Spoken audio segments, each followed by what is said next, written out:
ہم اللہ تعالیٰ ہماری سنتے نہیں ہیں، اللہ تعالیٰ ہماری سنتے نہیں ہیں، ہم یہ دعا کرتے ہیں، ہم وہ دعا کرتے ہیں، ہماری تو قبول نہیں ہوتی ہے، فلاں کو دیکھو اتنی نعمتیں ملی ہوئی ہیں۔ اور وہ جو فلاں انسان ہوتا ہے نا، پہلی بات تو انسان کو یہ باتیں کرنی نہیں چاہیے، اللہ تعالیٰ سب کی سنتے ہیں، ٹھیک ہے؟ ضروری نہیں ہے کہ ہماری مرضی کی کوئی چیز ہمیں مل جائے تو ہم کہیں ہمارا رب ہمیں سن رہا ہے، اور اگر ہماری مرضی کی نہیں ملی تو ہم کہیں نہیں ہمارا رب ہمیں نہیں سن رہا ہے۔ ہم ایز اے پیرنٹس بہت دفعہ ایسا ہوتا ہے کہ ہمارے بچے ہم سے کوئی چیز مانگ رہے ہوتے ہیں، کوئی چیز ڈیمانڈ کر رہے ہوتے ہیں، ہم ان کو نہیں دیتے ہیں۔ ہمیں لگ رہا ہوتا ہے ایز اے انسان، ایز اے ماں، کہ ان کے فیوچر کے لیے وہ چیز اچھی نہیں ہے، ہم ان کو نہیں دیتے ہیں، وہ روتے ہیں، وہ تڑپتے ہیں، وہ ہماری بختویاں بھی کرتے ہیں، ہمارے بارے میں بدگمان بھی ہوتے ہیں، لیکن پھر بھی ہمیں اپنے بچوں کی دنیا اور آخرت کی فکر ہوتی ہے، جس کی وجہ سے ہم اپنی عقل کے حساب سے ان کو وہ چیز پرووائڈ نہیں کرتے ہیں، کیونکہ ہمیں وہ صحیح نہیں لگ رہی ہوتی۔ تو ہمارا رب جو رب کائنات ہے، جس نے پوری دنیا بنائی ہے، اس کو پتہ ہے ہمارے لیے کیا صحیح ہے کیا نہیں صحیح ہے، تو پھر ہم پہلی بات تو اللہ تعالیٰ پہ سوال اٹھا ہی نہیں سکتے۔ اور اس کے بعد کچھ لوگ تو ایسے ہیں سبحان اللہ کہ اتنی ساری نعمتیں ملتی ہیں اور نعمتوں کی قدردانی ہی نہیں ہوتی۔ بہت سارے لوگ آپ دیکھیں آج کل کس کے پیچھے ہیں؟ پیسے کے پیچھے ہیں۔ ہمارے گھر میں پیسہ آ جائے، مال و دولت آ جائے تو ہمارے گھر میں سکون آ جائے گا، لیکن بہت سارے مالداروں کو دیکھیے، ان کے عجیب قسم کی پریشانیاں ہیں۔ ان کے پاس کھانے کو ہے، پینے کو ہے، پہننے کو ہے، اور بہت اچھا ہے، گاڑیاں ہیں، بہترین گھر ہیں محلوں جیسے، پھر بھی وہ لوگ اینٹی ڈپریسو میڈیسنز لے رہے ہوتے ہیں، پھر بھی وہ لوگ ڈپریس ہوتے ہیں، چھوٹی چھوٹی باتوں پہ اپنے آپ کو ان چیزوں میں ایسا الجھاتے ہیں کہ انزائٹی پیشنٹس بن جاتے ہیں، روتے ہیں، پریشان رہتے ہیں، اور جو نعمتیں اللہ نے ان کو دی ہیں اس پہ غور و فکر نہیں کرتے ہیں، جو نہیں ہے اس کے پیچھے پھر پڑ جاتے ہیں۔ ہرس، انسان کی جو ہرس ہے نا وہ کبھی ختم نہیں ہوتی۔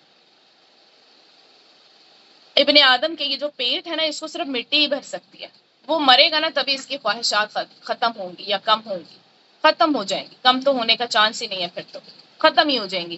دنیا میں اللہ تعالیٰ نے ہمیں یہ وقت دیا ہے، سنہری گولڈن چانس جسے کہا جاتا ہے، لیکن ہم اس کو ویسٹ کر رہے ہیں، ہم اللہ تعالیٰ کی اس طرح سے قدر نہیں کر رہے ہیں۔ دیکھیں ہمیں بنی اسرائیل کے بیہیویئر کو، ان کے طریقے کو فالو نہیں کرنا ہے۔ جب کسی پر نعمت آتی تھی تب تو وہ کیا کرتے تھے؟ اس کو بدل دیتے تھے، یہی یہاں پہ کہا جا رہا ہے۔ تو کیا ہم بھی اپنی جو ہمیں نعمت دی ہے، اگر ہمارے رب نے ہمیں ایک اچھی گاڑی دی ہے تو ہم دوسرے کا جہاز دیکھ کے پریشان ہو جائیں کہ اس کو جہاز مل گیا؟ اللہ اکبر۔ تو اللہ تعالیٰ نے ہمیں جہاں رکھا ہے، جیسا رکھا ہے، بہت اچھا رکھا ہے۔ جو اللہ نے نعمتیں دی ہیں وہ ہمیں پہچاننی چاہیے اور ان پر شکر ادا کرنا چاہیے۔ اسی طرح سے اگر ہم قرآن کو دیکھیں تو قرآن ہمارے پاس ہمارے رب کی بہت بڑی نعمت ہے۔ ہمارے رب نے ہمیں ایک کتاب دی ہے جو ہمیں پوری زندگی کس طریقے سے ہم نے اس دنیا میں گزارنی ہے وہ ہمیں پورا ایک سٹرکچر دے رہی ہے، ہمارا پورا سلیبس ہے اس میں۔ اگر ہم اس قرآن کی قدر نہیں کرتے تو کیا کرتے ہیں؟ اصل میں ہم اس قرآن کی، اس نعمت کی ناشکری کر رہے ہیں، اور اللہ کو ناشکری کرنے والے بندے پسند نہیں ہیں۔ ہمیں ناشکری نہیں کرنی ہے۔ اللہ تعالیٰ نے جو بھی احکامات اس میں دیے ہم سب کو ماننا ہے۔ ابھی ہم نے کتنے سارے احکامات پڑھے ہیں، روزوں کے بارے میں، قصاص کے بارے میں، حج کے بارے میں، بہت سارے احکامات پڑھے ہیں۔ اگر وہ ہم صرف پڑھ لیں اور پڑھ کے آگے چلتے جائیں اور ان پہ عمل نہ کریں تو کیا ہی فائدہ ہے ہمارے پڑھنے کا؟ اگر ہماری زندگی نہ بدلے، ہمارا عمل ہی نہ بدلے تو کیا فائدہ؟ اس کا مطلب ہے کہ قرآن پڑھ تو رہے ہیں لیکن ہمارے حلق سے نیچے نہیں اتر رہا ہے، حلق میں ہی اٹکا ہوا ہے۔ قرآن صرف پڑھنے پڑھانے کی کتاب نہیں ہے، قرآن تو عمل کی کتاب ہے۔ ہمارے پاس حق آ چکا ہے، جیسے ان کے پاس حق آ گیا تھا، واضح نشانیاں آ گئی تھی، پھر بھی انہوں نے بدلا۔ ہم بھی بدل رہے ہیں۔ ہمارے موبائلز میں قرآن کی بجائے کیا کھل رہا ہوتا ہے؟ ہم سب بہتر جانتے ہیں۔ قرآن کو ہم چینج کر رہے ہیں، کس سے ریپلیس کر رہے ہیں؟ سوشل میڈیا سے۔ ہمارے گھروں میں اب کتابیں نہیں ہوتی ہیں، لیپ ٹاپس ہوتے ہیں، آئی پیڈز ہوتے ہیں، ڈفرینٹ قسم کے ایسے گیجٹس ہوتے ہیں جو ہمیں سوشل میڈیا پہ مصروف رکھتے ہیں، قرآن کے ساتھ مصروف نہیں رکھتے ہیں اتنا۔ قرآن کے ساتھ آدھا گھنٹہ گزارنا پڑ جائے تو ہمیں مشکل لگ رہی ہوتی ہے. ہر جمعے کے جمعے سورہ کہف پڑھنی پڑ جائے وہ مشکل لگ رہی ہوتی ہے، لمبی لگ رہی ہوتی ہے. اور سوشل میڈیا پہ اپنے پسند کے پروگرام جو بھی دیکھنے ہیں اس پہ ہم 2 2 4 4 6 6 گھنٹے گزار دیتے ہیں، ہمیں پتہ بھی نہیں چلتا. تو ہم بدل رہے ہیں. ہمارے رب نے ہمیں نعمتیں دی ہیں. یہ لیپ ٹاپ اگر آج میرے اور آپ کے ہاتھ میں ہے نا تو کس نے دیا ہے؟ ہمارے رب نے. یہ موبائل کس نے دیا ہے اتنا مہنگا؟ ہمارے رب نے. اور اسی کے احکامات کو ہم بھول جائیں، یہ تو ناانصافی ہے. ہمیں یاد رکھنا چاہیے اگر ہم نے ایسا کچھ بھی کیا فَإِنَّ اللَّهَ شَدِيدُ الْعِقَابِ، تو اللہ تعالیٰ تو پھر سخت سزا دینے والا بھی ہے. اللہ جب نعمت دیتا ہے تو اللہ عذاب بھی دیتا ہے. اللہ نے اگر جنت بنائی ہے نا تو یاد رکھیے اللہ نے جہنم بھی بنائی ہے اور اس میں انسانوں نے جانا ہے. اگر ایسا نہ ہوتا تو پھر جہنم نہ بنتی، بس جنت ہی ہوتی. اور انسان یہاں پہ دنیا پہ کیوں اپنے آپ کو روک لیتا ہے؟ صرف یہی سوچ کے کہ کہیں میں جہنم میں نہ چلا جاؤں. تو اللہ تعالیٰ نے یہ جزا اور سزا کا دن تو بنایا ہے اور ہم سب کو وہ دن دیکھنا ہے، چاہے ہم چاہیں یا نہ چاہیں. یہاں پر اگر ہم دیکھیں بنی اسرائیل کو تو پچھلی آیت میں بھی دیکھیں ہم نے بنی اسرائیل کا ذکر پڑھا تھا. اب یہاں پر دوبارہ ذکر ہوا ہے. کیوں؟ تاکہ ہم سبق حاصل کریں کہ ہم سے پہلے بنی اسرائیل نے کیا کیا تھا. اللہ نے ان کو چنا تھا امامت کے لیے، اپنے دین کی خدمت کے لیے. تو انہوں نے کیا کیا؟ دین کی خدمت چھوڑ کے دنیا کے پیچھے لگ گئے. تو گویا انہوں نے اللہ کی نعمت کو بدل دیا. تو جو بھی ایسے کرے گا چاہے وہ بنی اسرائیل میں سے ہو یا بنی اسماعیل میں سے، اللہ سخت سزا دینے والا ہے. دیکھیے اللہ تعالیٰ کی نعمت کیا ہے. آپ صلی اللہ علیہ وسلم نے فرمایا کہ اللہ تعالیٰ جس سے بھلائی کا ارادہ کرتے ہیں اس کو دین کی سمجھ عطا فرما دیتے ہیں. سبحان اللہ. اٹ مینس دین کی سمجھ کا موقع بھی اللہ تعالیٰ نے دے دیا، توفیق بھی دے دی. کوئی ایسی سخت مجبوری بھی نہیں ہے، کوئی ایسے شدید سخت حالات بھی نہیں ہے کہ جس میں انسان کہے کہ نہیں بھائی میں نہیں کر سکتا. اور پھر انسان اسے چھوڑ کے دنیا کے پیچھے بھاگنا شروع کرتے. آپ سوچیں اگر ساری امت ایسے ہی کرنے لگ جائے تو پھر نتیجہ کیا نکلے گا؟ کیا بنے گا؟ یہ دین ہم تک کیسے پہنچے گا؟ ہم دین پہ عمل کیسے کریں گے؟ ہماری زندگیاں کیسے بدلیں گی؟ یہ تو ختم ہو جائے گا. کم لوگ ہیں ابھی بھی جو یہ سوچ کے اپنے آپ کو دین کے ساتھ جوڑے ہوئے ہیں کہ ہم اللہ کی اس نعمت پر شکر گزار ہیں اور ہم اس پر عمل کرنے کی کوشش بھی کر رہے ہیں اور ہم اسے آگے پاس آن بھی کر رہے ہیں. لیکن ہم سب کو اپنے حصے کا کردار ادا کرنا چاہیے. چند لوگوں پہ ڈیپینڈ نہیں کرنا. یہ چند لوگوں کی رسپانسبلٹی نہیں ہے، یہ ہم سب کی رسپانسبلٹی ہے. اگر ہمیں کوئی ایک بھی اچھی بات پتہ چلتی ہے ہم خود اس پہ عمل کر رہے ہیں، ہمیں پاس آن کرنی چاہیے. اس کے لیے ہمارا کوئی عالم عالمہ ہونا ضروری نہیں ہوتا ہے. کوئی بھی ایک بات آپ کو اچھی لگ جائے، ایک چیز، ایک قرآن کی آیت آپ کو یاد ہے جس پہ آپ عمل بھی کر رہے ہیں، پاس آن کیجیے. کوئی ایسی حدیث جس نے آپ کی زندگی بدل دی، ہو سکتا ہے آپ کسی اور کو سنائیں اس کی بھی زندگی بدل جائے. تو کنجوسی نہیں کرنی چاہیے. اور کیا نہیں کرنا چاہیے؟ نعمت جو بھی اللہ نے دی ہے اس کو بدلنا نہیں ہے. نعمت کیا تھی جو انہوں نے بدلی؟ ان آیات کو انہوں نے چھوڑ دیا، اس دین کو چھوڑ دیا اور جن چیزوں کے پیچھے لگ گئے وہ کیا ہیں؟ وہ صرف دنیاوی. تو یہاں پر کیا کہا جا رہا ہے کہ ابھی پیچھے ہم نے کیا پڑھا تھا کہ یا ایھا الذین آمنوا ادخلوا، پچھلی آیت میں ہم نے کیا پڑھا تھا؟ یہاں پر ہم دیکھ لیتے ہیں. ہاں جی، یا ایھا الذین آمنوا ادخلوا فی السلم کافہ، کہ اسلام میں پورے کے پورے داخل ہو جاؤ. ٹھیک ہے، ہمیں یہ نہیں کہا گیا کہ آدھے کام کرو اور آدھے چھوڑ دو، نہیں، پورے کے پورے داخل ہونے کا کہا ہے. تو ہم ہر حکم کو اپنی مرضی کے مطابق عمل نہیں کریں گے بلکہ جو ہمیں دیا گیا ہے، جیسے دیا گیا ہے ویسے ہی عمل کریں گے. ہم کیا کرتے ہیں؟ جو ہمیں سوٹ کرتا ہے وہ لے لیتے ہیں اور جو ہمیں سوٹ نہیں کرتا ہے وہ چھوڑ دیتے ہیں. تو دنیا کے سامنے دیکھیں مسلمانوں کی ایک اچھی مثال تو قائم نہیں ہو رہی ہے. پھر مسلمان تو پہچانے جاتے ہیں اپنے عمل سے، اپنے کردار سے. تو ہمیں جہاں محنت کرنی چاہیے، جہاں ہمیں اپنی ساری قوتیں لگانی چاہیے، جہاں پہ ہمیں اپنے آپ کو پروو کرنا چاہیے، وہاں نہیں کر رہے ہیں، بس فضول قسم کی چیزوں میں اٹکے ہوئے ہیں، وہیں پہ دل لگایا ہوا ہے، وہیں پہ کام کر رہے ہیں۔ تو ذرا سوچئے کہ ہم نے اپنے آپ کو، اپنی نسلوں کو کن کاموں میں الجھایا ہوا ہے۔ جب اس امت کو پہلا سبق ملا تھا اقرا، ٹھیک ہے، تو کیا تھا؟ یہ امت پڑھنا لکھنا بھولی ہوئی تھی، اور اقرا صرف خالی اقرا نہیں ہے، اقرا بسم ربک الذی خلق، کہ اپنے رب کے نام کے ساتھ پڑھیے۔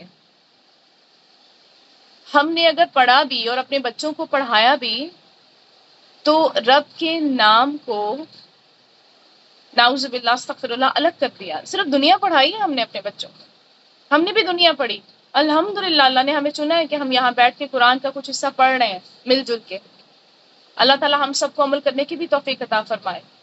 یہ تو اللہ تعالیٰ نے ہم پہ بہت رحمت کی ہے، بہت بڑی نعمت دی ہے، بہت بڑا خزانہ دے دیا ہے۔ بہت سارے لوگ اس وقت پتہ نہیں دنیا کے کون کون سے کام کر رہے ہیں۔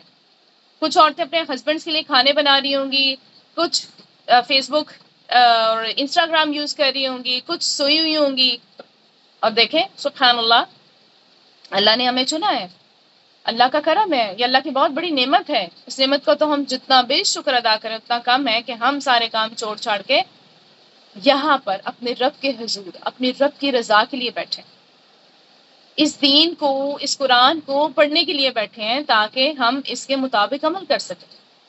ہماری زندگی کا اور کوئی مقصد نہیں ہونا چاہیے۔ یہاں بیٹھنا ہم نے کسی کو دکھانے کے لیے نہیں ہے، صرف اس لیے بیٹھنا ہے کہ ہم دیکھیں، پڑھیں، سمجھیں، اس پہ عمل کریں اور پھر اس کو پاس آن کریں، تو ہی ہم اس نعمت کی قدردانی کر رہے ہیں۔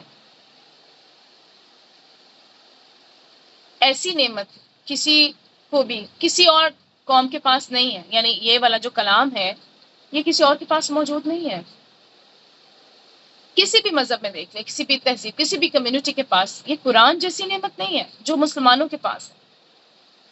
وہ جس بھی دین پر ہیں وہ اپنے بچوں کو وہ سکھاتے ہیں اور پڑھانے میں محنت کر رہے ہیں، لیکن ہم لوگ سبحان اللہ ہمارے پاس بھی تو آیتن بینتن ہے نا یہاں پر قرآن کے فارم میں، تو اب ہم کیا کر رہے ہیں؟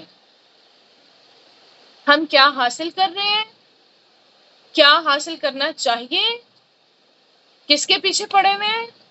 اور کیا کرنا چاہیے؟ یہ ہم سب کو اپنا اپنا محاسبہ کرنے کی اور اپنے آپ کو کریکٹ کرنے کی ضرورت ہے۔ اللہ تعالیٰ فرماتے ہیں زینا، مزین کر دی گئی ہے، للذین، ان کے لیے جنہوں نے کفروا کفر کیا، الحیات دنیا، دنیا کی زندگی۔ اللہ اکبر، تو یہ کافروں کے لیے ہے، ہمارے لیے نہیں ہے۔ وَيَسْخَرُونَ، اور وہ مذاق اڑاتے ہیں، من الذین، ان سے جو آمنوا، ایمان لائے، والذین، اور وہ جنہوں نے اتقوا، تقوی کیا، فوقہم، اوپر ہوں گے ان کے، یوم القیامت، قیامت کے دن۔ اللہ، اور اللہ، یرزق، رزق دیتا ہے، من یشاء، جسے وہ چاہتا ہے، بغیر حساب، بغیر حساب کے۔ تو اب کیا کہا جا رہا ہے کہ ان لوگوں کے لیے جنہوں نے کفر کیا، دنیا کی زندگی خوشنما بنا دی گئی، اور وہ ان لوگوں سے مذاق کرتے ہیں جو ایمان لے آئے۔ حالانکہ جو لوگ ڈر گئے وہ قیامت کے دن ان سے اوپر ہوں گے، اور اللہ جسے چاہتا ہے بے حساب دیتا ہے رزق، سبحان اللہ۔ تو یہاں پر ہمارے لیے کیا میسج ہے اس آیت میں؟ کہ دیکھیں یہ جو کام کر رہے ہیں نا، یہ مسلمانوں کے کرنے کے کام نہیں ہے۔ دنیا کی زندگی تو کافروں کے لیے خوبصورت بنائی گئی ہے، اور ان کا کیا کام ہے کہ وہ اپنی دنیا میں ترقی کر کے اہل ایمان کو بے وقوف سمجھتے ہیں، حقیقی ایمان والوں کا مذاق اڑاتے ہیں۔ لیکن وہ لوگ جنہوں نے تقوی اختیار کیا، سبحان اللہ، قیامت کے دن وہ ان سے اوپر ہوں گے۔ یعنی ایک مسلمان چاہے دنیاوی اور مادی اعتبار سے کمزوری کیوں نہ ہو، لیکن ایمان میں اگر وہ بڑا ہوا ہے، جیسے آپ دیکھیں حضرت صہیب رضی اللہ تعالیٰ عنہ، حضرت بلال رضی اللہ تعالیٰ عنہ، حضرت سلمان فارسی کو دیکھیں، اور بھی بہت سارے صحابہ کرام ہیں، ان کی مثالیں ہمارے سامنے ہیں۔ تو قدر کس چیز کی اسلام؟ ایمان کی، تقوی کی. قیامت کے دن یہ لوگ جو نا اپنے تقوی کی وجہ سے بلند مقامات پہ ہوں گے. اور دنیا کے رزق کا کیا ہے؟ وہ تو اللہ سب کو ہی دیتا ہے. سبحان اللہ، جسے اللہ چاہتا ہے اسے بے حساب رزق دیتا ہے. رزق کا تعلق نہیں ہے ایمان کے ساتھ. تو کفار کے ایمان نہ لانے کا باعث کیا تھا؟ کیا پتہ چل رہا ہے یہاں سے؟ ٹھیک ہے نا، ان کی زندگی، ان کی نگاہ میں کیا تھا؟ دنیا بہت مزین تھی. یہ وجہ تھی جس کی وجہ سے وہ لوگ ایمان نہیں لاتے تھے. اور مومن جو ہوتے ہیں نا، وہ آخرت کی نعمتوں کے مقابلے میں دنیا کی زیب و زینت اس کو کچھ بھی نہیں سمجھتے ہیں. کفار کے خیال میں کیا ہوتے ہیں ایسے مومن؟ بھولے بھالے ہوتے ہیں. وہ کہتے ہیں تو دیوانے ہیں، تو پاگل ہیں، ان کا تو مذاق اڑاتے ہیں، ان کو ذلیل کرتے ہیں اور ان کو ذلیل کرنا اپنا مشغلہ بنا لیتے ہیں. لیکن وقت یہیں پہ رک تو نہیں جانا، آگے بھی جانا. قیامت میں بھی آنا ہے، اور قیامت کے دن اہل تقوی ہر اعتبار سے ان سے بلند ہوں گے.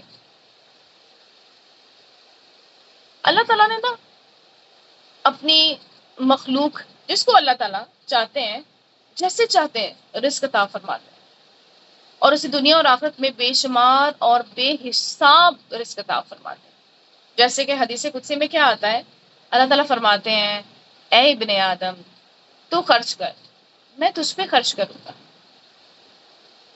اور نبی اکرم صلی اللہ علیہ وسلم نے کیا فرمایا کہ اے بلال خوب خرچ کرو اور اس بات کا خوف نہ کھاؤ کہ عرش والا تمہیں محتاج کر دے گا. اور اللہ تعالیٰ نے فرمایا اور تم جو چیز بھی خرچ کرو گے وہ اس کا تمہیں عوض دے گا. تو کس لیے پریشان ہو رہے ہیں پھر ہم؟ رزق کے لیے نہیں، آخرت کے لیے پریشان ہونا ہے. رزق تو اللہ نے دینا ہی ہے، واللہ یرزق من یشاء بغیر حساب. اصل چیز ہے ہمیں اپنے اعمال دیکھنے. انسان کیا ہے؟ مال کے پیچھے بھاگتا رہتا ہے. کیا کہتا ہے؟ ایک حدیث میں آتا ہے کہ ابن آدم کہتا ہے میرا مال میرا مال. حالانکہ تیرا مال تو صرف وہی ہے جسے تو نے کھا لیا اور ہضم کر لیا یا پہن لیا اور بوسیدہ کر دیا یا صدقہ کر کے آگے بھیج دیا. اور ایک روایت میں ہے کہ اس کے سوا جو ہے تو دنیا سے جانے والا ہے اور تو اسے لوگوں کے لیے چھوڑنے والا ہے. اور یہ حقیقت ہے، یقیناً حدیث میں آئے. جو بھی انسان اس دنیا سے جاتا ہے بتائیں ذرا کیا لے کے جاتا ہے؟ کسی کے پاس بہت زیادہ رزق ہونا اس بات کی دلیل نہیں ہوتی ہے کہ وہ اللہ کا بڑا ہی پیارا ہے، بڑا ہی عزیز ہے. کوئی بھی شخص مادی معنوں میں مکمل طور پہ فقیر ہو کر بھی اللہ کے نزدیک بڑا عزیز ہو سکتا ہے، بڑا محبوب ہو سکتا ہے. حدیث میں آتا ہے کہ جو شخص کسی مومن مرد یا عورت کو اس کے فقر و فاقوں یا اچھے لباس و گھر نہ ہونے کی وجہ سے حقیر سمجھتا ہو تو اللہ تعالیٰ قیامت کے روز اسے اولین و آخرین کے مجموعے میں ذلیل و رسوا کریں گے. اب مدینہ کے دور میں دیکھیں مسلمان جو تھے معاشی اعتبار سے بڑے کمزور تھے، لیکن جو منافق تھے اور یہود تھے وہ کون تھے؟ وہ بڑے امیر تھے. وہ اہل ایمان کا مذاق اڑاتے تھے کہ ان کی مادی حالت کیا ہے. منافقین جنگ میں نہیں جاتے تھے کہ ہمارے گھروں اور ہمارے بزنس کا کیا ہوگا، لیکن جو اہل ایمان تھے وہ ایک پکار پہ سب کچھ چھوڑ چھاڑ کے نکل جاتے تھے. کیا انہیں خوف نہیں تھا؟ کیا انہیں رزق نہیں چاہیے تھا؟ نہیں، چاہیے تھا، لیکن انہیں خوف نہیں تھا، انہیں توکل تھا اپنے رب پہ کہ جس رب کے لیے ہم نکل رہے ہیں وہ رب ہمیں ہر چیز عطا فرمائے گا. انہیں یقین تھا. ہمارا یقین بڑا کمزور ہو گیا. ایسے ہی ہم لوگ اس کے پیچھے بھاگ رہے ہیں، دنیا کے پیچھے. اس دنیا نے ہمیں کچھ نہیں دینا. یہ دنیا ہمیں دے گی تب جب ہم اس دنیا کو استعمال کریں گے اپنی آخرت کی تیاری کے لیے. اس دنیا میں گم نہیں ہو جانا، ہم نے اس دنیا کو استعمال کرنا ہے. یہ دنیا ہمارے لیے بنائی ہے ہمارے رب نے، ہمیں اس دنیا میں بھیجا ہے کہ ہم یہاں پہ رہیں، اللہ تعالیٰ کے احکامات پہ عمل کرتے ہوئے، اپنی حدود کے اندر رہتے ہوئے. جانوروں کی طرح زندگی نہیں گزارنی ہم نے، جو دل چاہا کھا لیا، جو دل چاہا پہن لیا، جو دل چاہا کر لیا. ایسا نہیں ہونا چاہیے.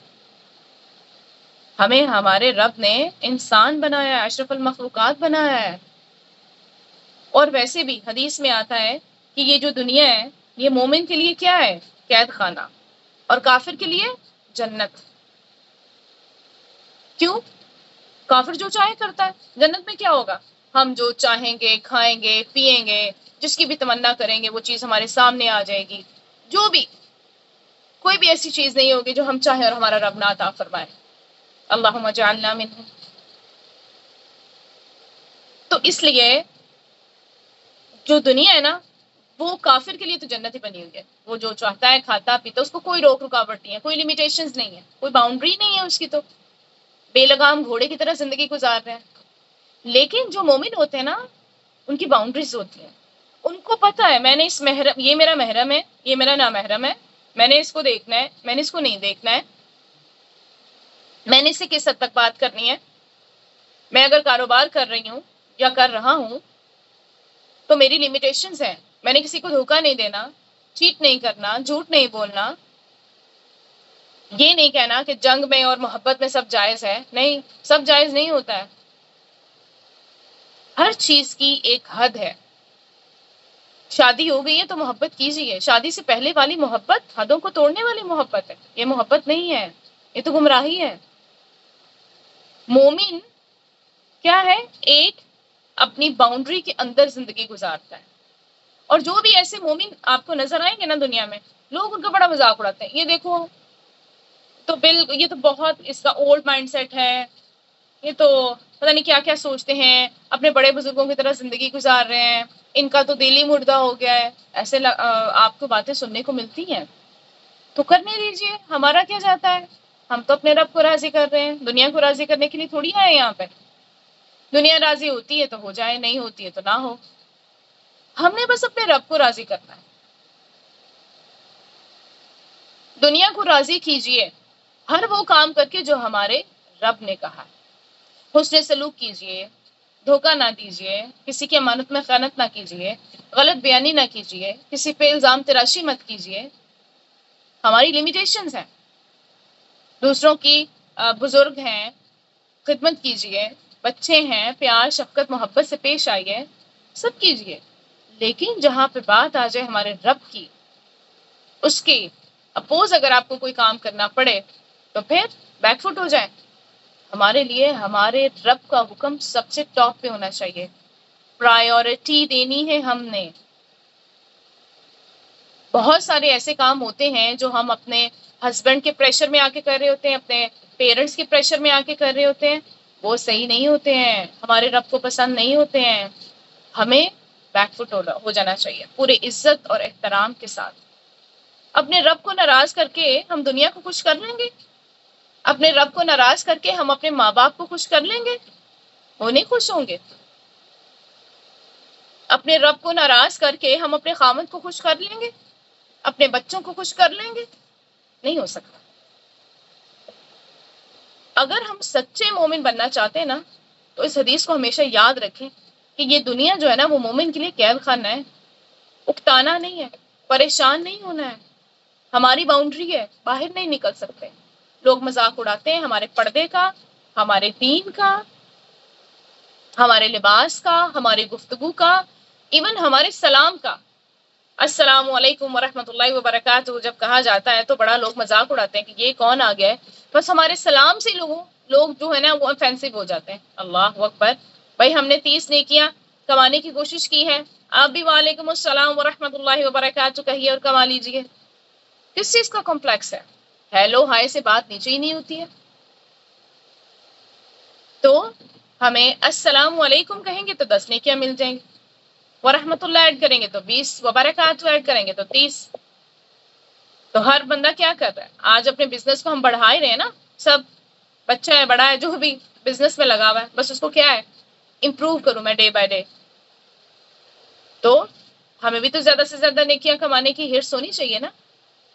کیونکہ جانے جانے میں ہم بہت سارے ایسے گناہ کر جاتے ہیں جن کی ہمیں خبر بھی نہیں ہے. تو بچائے گا کون ہمیں؟ ہمارا رب اپنے فضل و کرم سے. اور ہمارے اعمال اچھے کرنے ہیں، نیکیوں کے پہاڑ جمع کرنے ہیں تاکہ ہم کنتراتے کنترا سے بآسانی گزر سکیں، جنت الفردوس میں داخل ہو سکیں، جنت عدن میں داخل ہو سکیں، آپ صلی اللہ علیہ وسلم کی ہمسائیگی حاصل کر سکیں۔ کیسے ملے گی وہ ہمسائیگی؟ اللہ کے احکامات کو مان کے، دنیا کی پرواہ کیے بغیر۔ تو اللہ تعالی ہم سب کو عمل کرنے کی توفیق عطا فرمائے، اور یہ جو رزق کے لیے پریشان ہم ہوتے ہیں نا، اس کے لیے ہم پریشان ہونا چھوڑ دیں۔ اصل پریشانی ہمیں اپنے ایمان کی ہونی چاہیے، رزق کی نہیں۔ اللہ تعالیٰ فرماتے ہیں کان الناس امۃ واحدہ، تھے لوگ امت ایک ہی، فبعث اللہ، تو پھر بھیجا اللہ نے، النبیین، نبیوں کو، اللہ تعالیٰ نے نبیوں کو بھیجا۔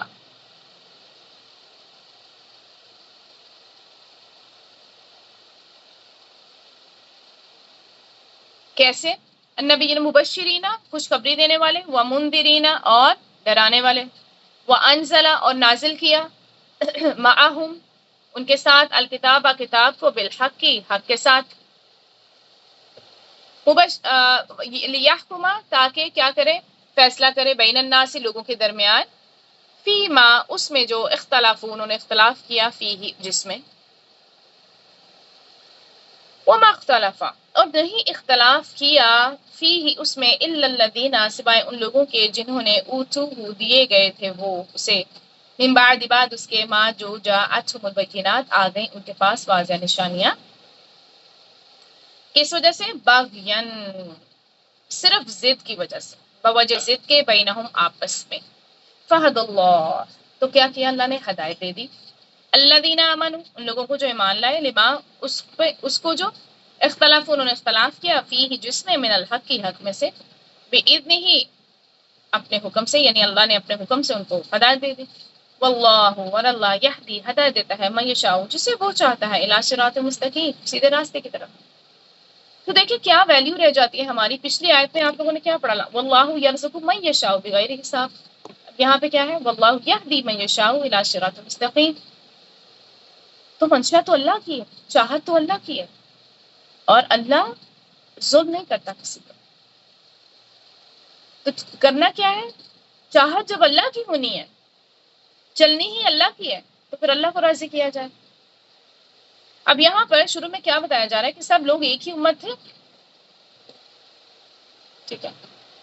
پھر اللہ تعالیٰ نے نبی بھیجے، خوشخبری دینے والے اور ڈرانے والے، اور ان کے ہمراہ حق کے ساتھ کتاب اتاری، تاکہ وہ لوگوں کے درمیان ان باتوں کا فیصلہ کریں جن میں انہوں نے اختلاف کیا تھا، اور اس میں اختلاف انہی لوگوں نے کیا جنہیں وہ دی گئی تھی، اس کے بعد کہ ان کے پاس واضح دلیلیں آ چکی، آپس کی ضد کی وجہ سے۔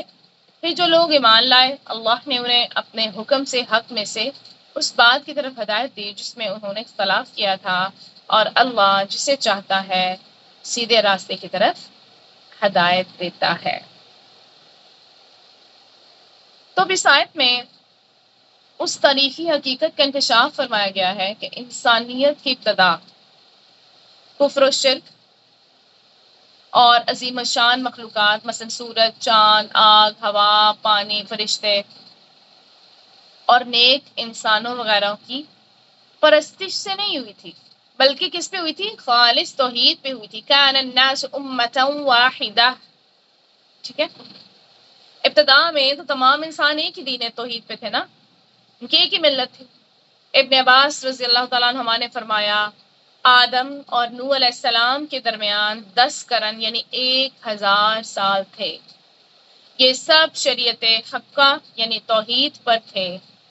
پھر ان میں اختلاف پیدا ہوئے، یعنی شیطان کے بہکانے سے ان میں شرک آیا، تب اللہ تعالیٰ نے یعنی نوح علیہ السلام اور دوسرے انبیاء بھیجے، اور پھر کیا ہوا؟ پھر مسلسل انبیاء آتے رہے، ان پہ کتابیں نازل ہوتی رہیں، تاکہ ان کو اختلاف سے نکال کے ہدایت کی طرف لایا جائے۔ تو ابتدا میں دیکھیں لوگ کس پر تھے؟ عقیدہ توحید پہ تھے۔ حضرت آدم علیہ السلام سے لے کر حضرت محمد صلی اللہ علیہ وسلم تک سب کا دین کیا ہے؟ ایک ہی۔ اللہ نے مختلف ادوار میں انبیاء بھیجے جو حق کا پیغام لائے، کتابیں بھی آئیں، لوگوں کے اختلافات دور ہوئے، لیکن ہوا کیا؟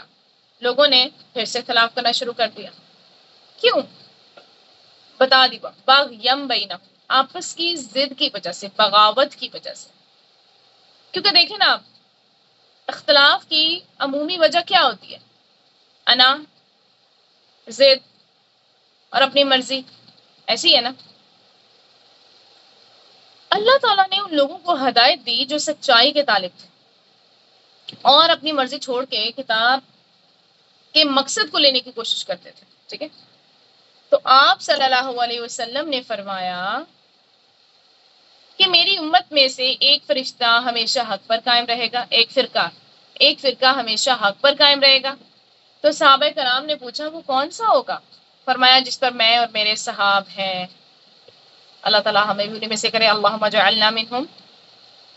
تو صحابہ کرام جو تھے نا، وہ قربانی کی سطح پہ دین کے لیے دینے والے تھے. دین سے فائدہ، آخرت کا فائدہ اٹھانے والے تھے. آپ صلی اللہ علیہ وسلم نے فرمایا کہ میری امت کا ایک گروہ ہمیشہ حق پہ رہے گا اور ان کا کوئی مخالف انہیں نقصان نہیں دے سکے گا یہاں تک کہ اللہ کا فیصلہ آ جائے. یہ اختلاف اور مشکل حالات، یہ جو آزمائشیں ہوتی ہیں نا، یہ ہمیں سکھانے کے لیے آتی ہیں تاکہ پتہ چلے کہ کون سا شخص کتنا زیادہ کمیٹڈ ہے. ٹھیک ہے. باتیں تو ہم سب ہی کر لیتے ہیں، لیکن جب کسی پہ ہوتی ہے کوئی زیادتی، کوئی ظلم، کوئی تکلیف، کوئی پریشانی آتی ہے تو پتہ چلتا ہے. آپ حضرت بلال کو دیکھیں. حضرت بلال کیسے تھے؟ حضرت بلال سے جب پوچھا گیا کہ آپ اتنے ظلم کیوں سہتے ہیں، کیونکہ دیکھیں نا، ان کو تپتی ریت پہ لٹا دیا جاتا تھا، بھاری بھاری پتھر ان کے اوپر رکھ دیے جاتے تھے. تو انہوں نے فرمایا کہ جب تم مٹی کا برتن خریدتے ہو تو اسے ٹھوک بجا کے دیکھتے ہو، تو میرا رب مجھے ٹھوک بجا کے کیوں نہ دیکھے کہ میرا لا الہ الا اللہ کہنا کتنا سچا ہے. حي على الصلاة. کتنی خوبصورت اور کتنی گہری بات ہے. واقعی جب ہم مٹی کا برتن بھی خریدنے جاتے ہیں نا تو ٹھوک بجا کے لیتے ہیں. آپ جائیں ذرا مارکیٹ میں، ایسے ہی لے لیتے ہیں. کوئی بھی چیز، کوئی بھی کپڑا پسند آ جائے تو بس گئے، لیا اور ڈن، گھر واپس. اپنے کچن کی، اپنے گھر کی کوئی چیز خریداری کرنی ہو آپ نے تو کیسے چیک کرتے ہیں؟ اس کا کپڑا کیسا ہے، اس کی سٹچنگ کیسی ہے، پائیدار ہے بھی یا نہیں، اچھا بھی لگے گا یا نہیں. 100 سوال اٹھتے ہیں. پھر کوئی ایک بھی بندہ کہہ دے گا نہیں یہ اچھا نہیں لائی، تو واپس کرنے بھی چلے جاتے ہیں. اور یہاں دین کے معاملے میں کیا حال ہے ہمارا؟ جب ہم پہ کوئی مصیبت آتی ہے، ہماری آزمائش ہوتی ہے، تو ہم جلدی سے کیا کہنا شروع کر دیتے ہیں؟ اب ہم سے برداشت نہیں ہو رہا، یا اللہ بس ہو گیا ہماری. اتنی جلدی بس ہو جاتی ہے ہماری. ہم نے تو کوئی بھی ایسی قربانی نہیں دی جیسے صحابہ کرام نے دی ہے. آزمائشیں صرف نقصان کی صورت میں نہیں ہوتی ہیں، یہ بھی یاد رکھیں. صرف تکلیف کی صورت میں نہیں ہوتی ہیں، کبھی کبھی پرکشش بھی ہوتی ہیں. فار ایگزامپل، آپ کو اچھی جاب کی آفر ہو جائے. ٹھیک ہے. اب آپ وہ جاب کر رہے ہیں، حالانکہ وہ جاب جائز نہیں ہے، لیکن آپ کا دنیاوی سٹیٹس بڑھ رہا ہے، آپ انجوائے کر رہے ہیں، آپ کا سرکل، سوشل سرکل جو ہے وہ اچھا ہو رہا ہے اس کی وجہ سے. تو کیا کریں گے؟ چھوڑ دیں گے یا کنٹینیو رکھیں گے؟ یہی ہماری آزمائش ہے. تو اللہ کا دین جو ہم تک پہنچا ہے، حق کے ساتھ پہنچا ہے. انبیاء جو آئے وہ ڈرانے والے بھی تھے، خوشخبریاں دینے والے بھی تھے. تو ہمیں بھی ان دونوں چیزوں کو دماغ میں رکھنا چاہیے. ہمیں ڈراوے بھی ملیں گے، خوشخبریاں بھی ملیں گی، پر کرنا کیا ہے؟ اختلاف نہیں کرنا ہے. جو اللہ نے بھیجے بس چپ کر کے اس پہ عمل کرنا ہے. اختلاف کرنے کا حق نہیں ہے ہمارا. ہمارا رب جو ہے، رب کائنات جس نے سب کچھ بنایا ہے، اس نے جو بھی چیز دنیا میں ہمارے لیے بھیجی ہے وہ ہمارے فائدے کے لیے بھیجی ہے. اگر ہم اس پہ عمل کریں گے تو ہی ہمیں جنت ملے گی. اگر ہم عمل نہیں کریں گے تو جنت ایسے نہیں مل جائے گی. آگے پڑھیں گے ابھی ہم. جنت ایسے نہیں مل جاتی، بس باتوں سے نہیں مل جاتی ہے. آپ دیکھیں حضرت خباب بن ارت رضی اللہ تعالیٰ عنہ، ان پر بہت ظلم ہوتے تھے، تو آپ صلی اللہ علیہ وسلم نے فرمایا کہ تم سے پہلے ایسے لوگ گزرے جن کی ہڈیوں تک لوہے کی کنگھیاں چلائی گئیں اور سروں پر آرے چلا کر 2 ٹکڑے کر دیے گئے، مگر وہ اپنے دین سے نہیں پھرے۔ اللہ اپنے کام کو پورا کرے گا، یہاں تک کہ صنعا، یعنی یہ ایک جگہ کا نام ہے، سے حضر موت تک ایک سوار جائے گا اور اسے اللہ کے سوا کسی کا ڈر نہیں ہوگا، یعنی اتنا امن امان ہو جائے گا اس وقت تک۔ اور تب تک لیسن کیا دیا جا رہا ہے؟ صبر، برداشت۔ تو ہر شخص اپنے ایمان کے مطابق آزمایا جاتا ہے، جو جتنا زیادہ مخلص ہوتا ہے نا اتنا زیادہ آزمایا جاتا ہے، اور جو مخلص ہوتا ہے وہ اسی راستے پہ پھر قائم بھی رہتا ہے۔ کیوں؟ کیونکہ وہ تو جنت کا خریدار ہے نا، اور جنت کا سودا مہنگا ہے، سستا نہیں ہے، یہ اللہ کا سودا ہے، اللہ کا سودا جنت ہے، بڑی مہنگی ہے۔ اللہ نے مومنوں کی جان اور مال خرید لیے ہیں تاکہ بدلے میں جنت دے۔ تو جنت ناپسندیدہ چیزوں سے گھری ہوئی ہے، یہ یاد رکھنا چاہیے، یعنی ایسی چیزیں جو ہمارے نفس کو ناگوار گزرتی ہیں، اگر جنت تک پہنچنا ہے تو ان چیزوں سے گزرنا تو پڑے گا۔ کبھی مال کی کمی آئے گی، کبھی صحت کا مسئلہ ہوگا، کبھی لوگوں کی باتیں آڑے آئیں گی، کبھی آنے جانے کی مشقت ہوگی۔ تو جو اسے پار کر جائیں گے کیا ہوگا؟ جو پار کر جائیں گے وہی جنت کے قابل بنیں گے۔ جنت جو ہے وہ جھوٹوں کے لیے نہیں ہے، غداروں کے لیے نہیں ہے، دھوکے بازوں کے لیے نہیں ہے، جو صرف باتیں کرتے ہیں اور باتوں سے دوسروں کو لبھاتے ہیں، خوش کرتے ہیں اور امپریس کرتے ہیں، اور ان کو لگتا ہے کہ ہمیں جنت بھی مل جائے گی۔ پر جنت ایسی نہیں ملے گی، جنت صرف باتوں سے نہیں ملے گی، جنت انہی کو ملے گی جن کا ایمان مضبوط ہوا۔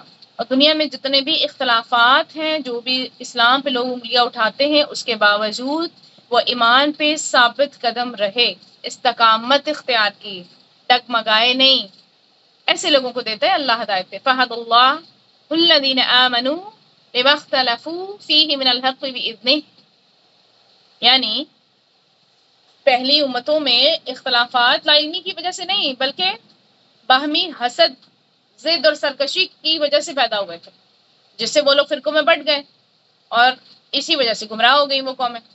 اب اللہ تعالیٰ نے اپنے آخری نبی حضرت محمد صلی اللہ علیہ وسلم بھیج کر اور اپنی آخری کتاب قرآن نازل فرما کے تمام اختلافات کو ختم کر دیا ہے، جس سے اپنی توفیق خاص سے، بِإِذْنِهِ، ہمارے رب نے یہاں پہ کہا ہے بِإِذْنِهِ، اپنے حکم سے، ٹھیک ہے، اور اسی سے اپنی توفیق سے ہی اللہ تعالیٰ نے مومنوں کو صراط مستقیم کی طرف ہدایت دی ہے۔ آپ دیکھیں ذرا، اگر تھوڑا ہسٹری کو دیکھیں تو کیا ہے، دیکھیں پہلے لوگوں نے جمعے کے دن کے بارے میں اختلاف کیا، تو یہودیوں نے ہفتے کے دن کو اختیار کر لیا اور عیسائیوں نے اتوار کے دن کو، لیکن اللہ تعالیٰ نے امت محمدیہ کو جمعہ کے دن کو اختیار کرنے کی ہدایت فرمائی، ٹھیک ہے۔ پھر اسی طرح سے قبلے کے بارے میں بھی اختلاف ہوا، عیسائیوں نے مشرق کو اور یہودیوں نے بیت المقدس کو اپنا قبلہ بنا لیا، لیکن اللہ تعالیٰ نے کیا کیا؟ امت محمدیہ کو کیا دیا؟ کعبۃ اللہ ایز اے قبلہ، اس کی رہنمائی فرما دی، سبحان اللہ۔ پھر اسی طرح سے نا لوگوں نے نماز میں بھی اختلاف کیا، ان میں سے کچھ لوگ تو اپنی نماز میں رکوع تو کرتے ہیں لیکن سجدہ نہیں کرتے، اور کچھ سجدہ کرتے اور باقی جو اس کے لوازمات ہیں وہ پورے نہ کرتے، ٹھیک ہے۔ اور کچھ لوگ ایسے تھے جو نماز پڑھتے ہوئے باتیں بھی کرتے اور کچھ نماز پڑھتے ہوئے چلتے پھرتے، لیکن اللہ تعالیٰ نے امت محمدیہ کو صحیح طریقے سے نماز ادا کرنے کی ہدایت فرمائی، سبحان اللہ۔ پھر اگر ہم روزے کو دیکھیں تو روزے کے بارے میں بھی اختلاف کیا گیا نا، کچھ لوگ کیا کرتے ہیں دن کے صرف کچھ حصے کا روزہ رکھتے ہیں، اور کچھ لوگ کھانے پینے کی تمام نہیں بلکہ کچھ چیزوں سے روزہ رکھتے ہیں کہ بس یہ چیزیں جائز نہیں، کچھ لوگ فروٹس وغیرہ کھاتے ہیں کہ فروٹس کھانا جائز ہے، پکی ہوئی چیزیں نہیں کھا سکتے روزے میں، اللہ اکبر۔ تو اللہ تعالیٰ نے امت محمدیہ کو صحیح روزہ رکھنے کی بھی ہدایت فرما دی۔ پھر اسی طرح سے اختلاف اس میں کیا انہوں نے حضرت ابراہیم علیہ السلام کے بارے میں بھی اختلاف کیا۔ یہودی کیا کہتے تھے کہ وہ یہودی ہیں اور عیسائی کہتے تھے حضرت ابراہیم علیہ السلام عیسائی تھے، لیکن اللہ تعالیٰ نے کیا کہا؟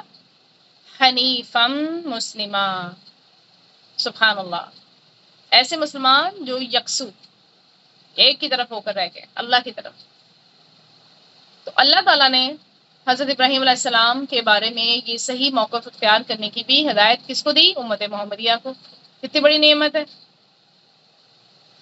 اس کے علاوہ لوگوں نے حضرت عیسیٰ علیہ السلام کے بارے میں بھی اختلاف کیا، ٹھیک ہے؟ یہودیوں نے تو ان کی تکذیب ہی کر دی نا، اور ان کی والدہ پہ بہت بڑا بہتان بھی لگا دیا، اور عیسائیوں نے آپ ہی کو معبود بھی بنا لیا، اللہ کا بیٹا بھی قرار دے دیا۔ لیکن اللہ تعالیٰ نے کیا کہا؟ اللہ تعالیٰ نے آپ کو اپنی طرف سے ایک روح اور اپنا ایک کلمہ قرار دیا، اور پھر جو آپ کے بارے میں صحیح موقف تھا وہ مسلمانوں کو سمجھا دیا، ہدایت فرما دی امت محمدیہ کو۔ کس کے ساتھ؟ بِإِذْنِهِ، یعنی اللہ تعالیٰ نے انہیں اپنی طرف سے علم عطا فرما کر اور اپنی طرف سے ہدایت سے نواز کر سیدھی راہ دکھائی۔ اور اللہ تعالیٰ کیا فرماتے ہیں؟ واللہ یہدی من یشاء الی صراط مستقیم، اللہ تعالیٰ جسے چاہتے ہیں سیدھا راستہ دکھاتے ہیں اپنی مخلوق میں سے، سبحان اللہ۔ ایک اور بات ہے یہاں پہ دیکھیں، جو امت محمدیہ ہے نا، اس میں بھی دیکھیں شروع میں نا اختلافات تو ہوئے۔ دین میں ہمیں کیا سکھایا جاتا ہے کہ کوئی اختلاف نہیں ہے، نہیں کرنا ہمیں، لیکن اختلاف کیا لوگوں نے۔ سلف صالحین سب کے سب کسی شخص کی تقلید کی بجائے براہ راست قرآن و سنت پر عمل کرتے تھے نا۔ ان میں نہ شیعہ سنی کی تفریق تھی، نہ ان میں کوئی حنفی تھا، نہ مالکی تھا، نہ شافعی تھا، نہ حنبلی تھا، نہ کوئی نقش بندی تھا، نہ کوئی قادری تھا، نہ کوئی چشتی تھا۔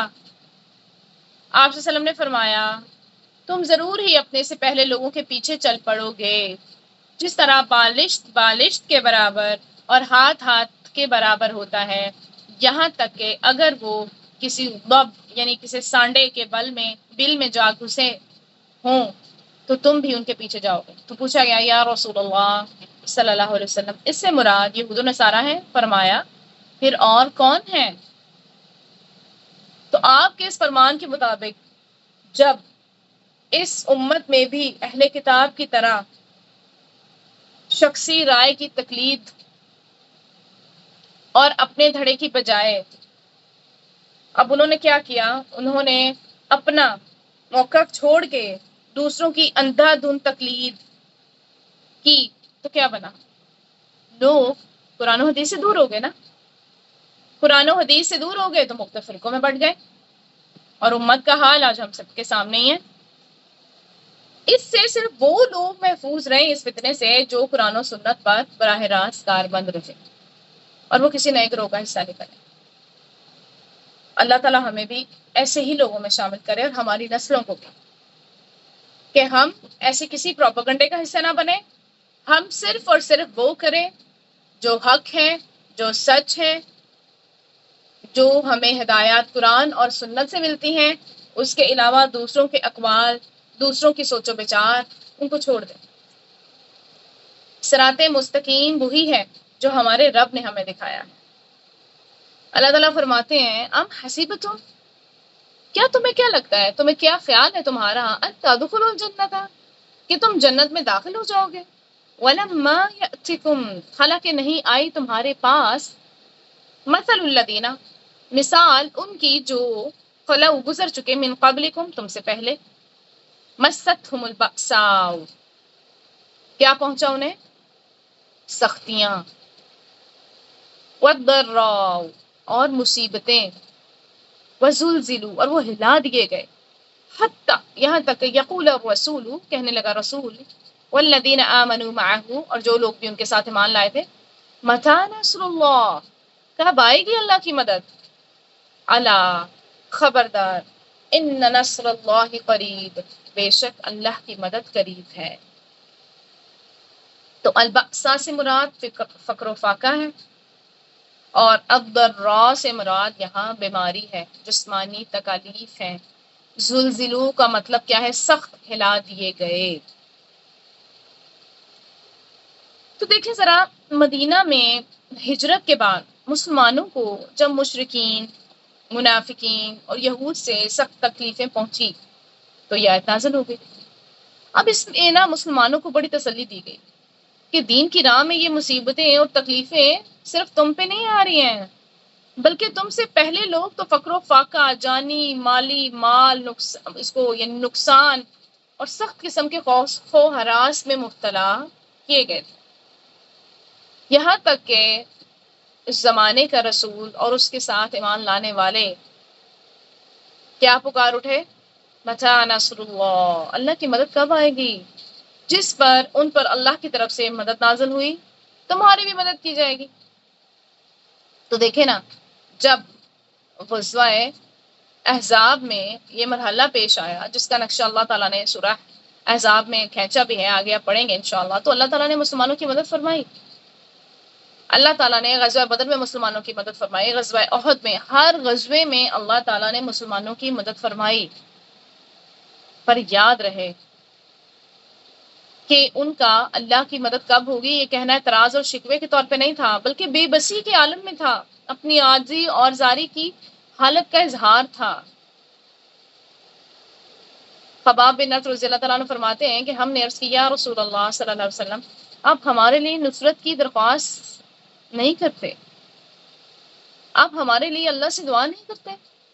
تو آپ صلی اللہ علیہ وسلم نے فرمایا، پہلے لوگوں میں سے ایک کے سر کی مانگ پر آرا رکھ دیا جاتا اور وہ اس کے قدموں تک پہنچ جاتا، مگر یہ چیز اسے اس کے دین سے نہیں پھیرتی تھی، اور لوہے کی کنگھیوں سے اس کے گوشت اور ہڈی کو الگ کر دیا جاتا، یہ چیز اسے اس کے دین سے نہیں پھیرتی تھی۔ پھر آپ صلی اللہ علیہ وسلم نے فرمایا، اللہ کی قسم یہ کام ضرور مکمل ہو کر رہے گا، یہاں تک کہ سوار صنع سے حضر موت تک چلا جائے اور اسے اللہ کے ڈر کے سوا کسی کا ڈر نہ ہو، یا اسے اپنی بکریوں سے متعلق بھیڑیے کا خوف نہ ہو، لیکن تم ایسے لوگ ہو کہ بہت جلدی کرتے ہو۔ اللہ اکبر۔ تو یہ اس صحابی کے بارے میں کہا جا رہا ہے، تو پھر آپ ذرا سوچیں ہمارا تو کیا ہی معاملہ ہے، ہم تو بہت ہی جلد باز ہیں، ہمیں کوئی مصیبت کوئی سختی پہنچ جائے تو کیا کرتے ہیں؟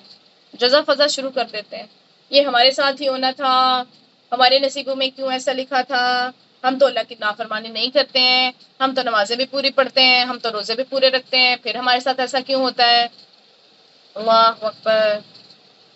یاد رکھیے، ام حسبتم ان تدخلوا الجنہ، تمہیں کیا لگتا ہے؟ جب ایسی کوئی بات ذہن میں آئے تو یہ سوال اپنے آپ سے کریں کہ کیا لگتا ہے کہ جنت میں بس ایسے ہی چلے جائیں گے بڑے بڑے ایمان کے دعوے کر کے؟ عملی طور پہ کچھ نہیں کرنا پڑے گا، صحابہ کرام نے اتنی قربانیاں دی ہیں، ہم تو ان کے پیروں کی خاک بھی نہیں ہیں، ہمارے تو بہت سارے ایسے اعمال ہیں جو غلط ہیں اور ہمیں پتہ ہے، پھر ہم دھڑلے سے کیسے کہہ سکتے ہیں کہ ہم پہ کوئی مصیبت نہ آئے، کوئی پریشانی نہ آئے، اور ہم اللہ تعالیٰ سے نعوذ باللہ استغفر اللہ شکوے کرنے بیٹھ جائیں؟ اللہ سے دعا کر سکتے ہیں، ہم شکوہ نہیں کر سکتے۔ اللہ کی مدد آتی ہے، اللہ نے فرشتوں کے ذریعے مسلمانوں کی مدد فرمائی ہر غزوے میں تقریباً۔ آج ہمارے لیے بھی، میرے لیے، آپ کے لیے بھی فرشتے اتر سکتے ہیں اگر ہمارا ایمان صحابہ کرام کی طرح مضبوط ہو جائے، اگر ہمیں اپنے رب کے احکامات پہ عمل کرنا آ جائے۔ ہم لوگ آیات پڑھتے ہیں اور پڑھتے ہی چلے جاتے ہیں، وہ آیت پڑھتے تھے، عمل کرتے تھے، پھر آگے چلتے تھے۔ ہمارا ایمان ویسا نہیں ہے، ہمارا صرف پڑھنا پڑھانا رہ گیا ہے، یہاں سے بھی علم لے لو، وہاں سے بھی علم لے لو، بس علم لیتے چلے جائیں، لیکن عمل میں بڑے کچے ہو گئے ہیں، ہم بڑے پیچھے رہ گئے ہیں۔ بڑے افسوس کی بات ہے، اپنا محاسبہ کرنے کا وقت ہے یہ ہمارا۔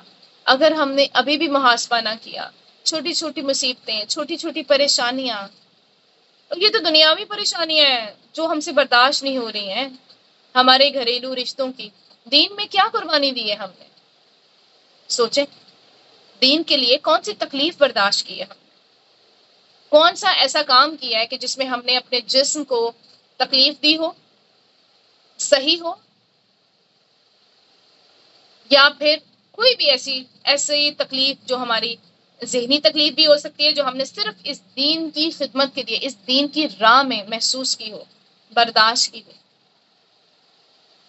ہم روتے ہیں، تڑپتے ہیں دین کے لیے نہیں، اپنی اولاد کے لیے تڑپتے ہیں. بس ان کا فیوچر سیٹ نہیں ہو رہا ہے، ان کو اچھی جاب نہیں مل رہی ہے، ان کے مارکس اچھے نہیں آ رہے ہیں، یہ فیل ہو رہے ہیں، یہ پاس نہیں ہو رہے ہیں، ان کا جی پی کیسے امپروو کرنا ہے، کیسے یہ آگے جائیں گے. بس یہ فکریں ہیں ہماری.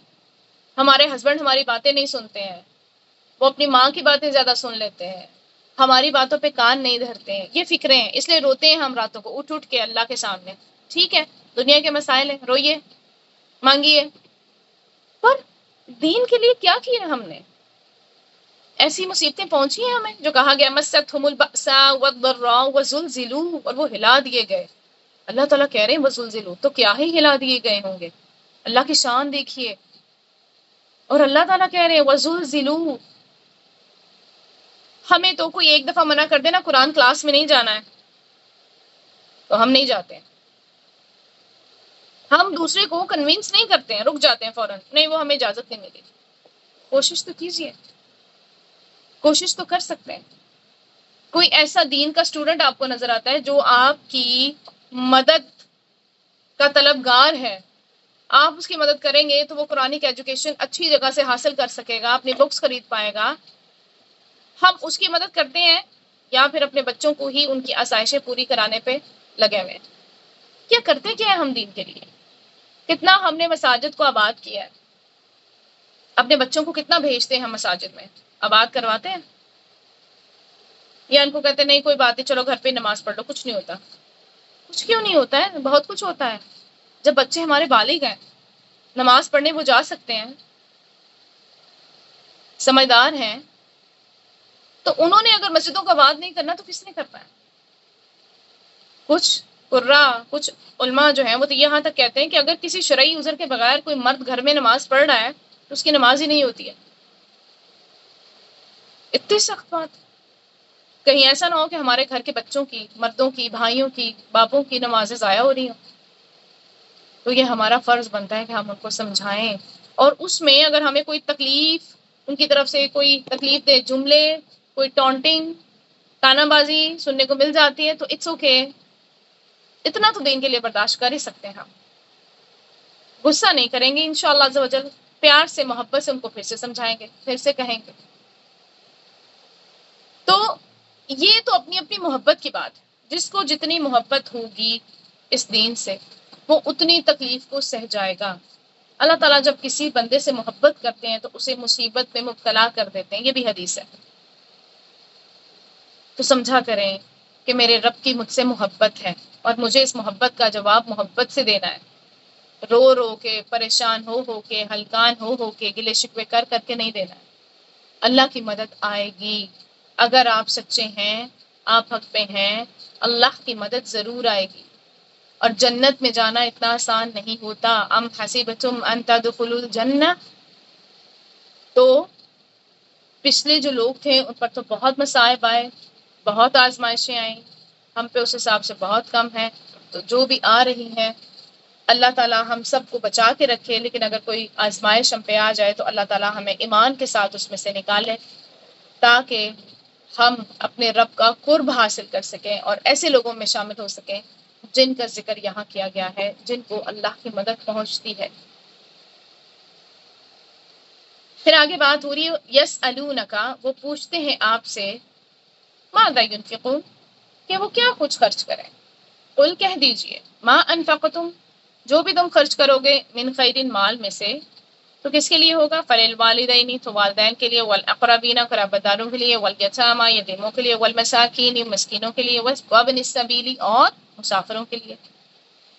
وما تفعلوا، اور جو بھی تم کرو گے، من خیر، کوئی بھی نہیں کی، فإن اللہ بھی علیم، اللہ تعالیٰ اسے خوب جانتا ہے. اللہ اکبر. تو دیکھیں جب اللہ کے رسول حضرت محمد صلی اللہ علیہ وسلم نے مسلمانوں کی تعلیم اور تربیت کا کام شروع کیا، خاص طور پہ ان کے اندر تقویٰ کا احساس پیدا کیا، تو وہ زندگی کے بہت سے اہم امور کے بارے میں پھر بہت محتاط ہو گئے. اور اس محتاط رویے کی وجہ سے احکامات الہی کے بارے میں ان میں سوال پیدا ہوئے تو ان آیات میں ان کے سوالوں کے جواب دیے جا رہے ہیں۔ تو سب سے پہلا سوال جو ہے وہ مال کے بارے میں ہے۔ کیا کہ یہ آپ سے پوچھتے ہیں کہ مال کہاں خرچ کریں۔ انہیں بتا دیجئے کہ جو بھی تم خیر میں سے یعنی مال میں سے خرچ کرو گے، اور خیر میں صرف مال نہیں ہے بلکہ مال کے علاوہ صلاحیت، آپ کا وقت، جو بھی انسان کے پاس نعمت ہے وہ سب چیزیں شامل ہیں۔ تو جب انسان خرچ کرتا ہے نا، خرچ کرنا چاہے، تو انسان کی بھلائی کا سب سے پہلا مستحق اس کے والدین۔ ٹھیک، اور جیسے کہ ابھی ہم نے بات کی کہ اس میں صرف مال نہیں آتا بلکہ مال کے علاوہ اس میں خدمت آ جاتی ہے، تعلیم آ جاتی ہے، اچھا رویہ، اچھا سلوک آ جاتا ہے، اس تمام چیزیں اس میں آ جاتی ہیں۔ تو انسان والدین کے ساتھ بھلائی کرے۔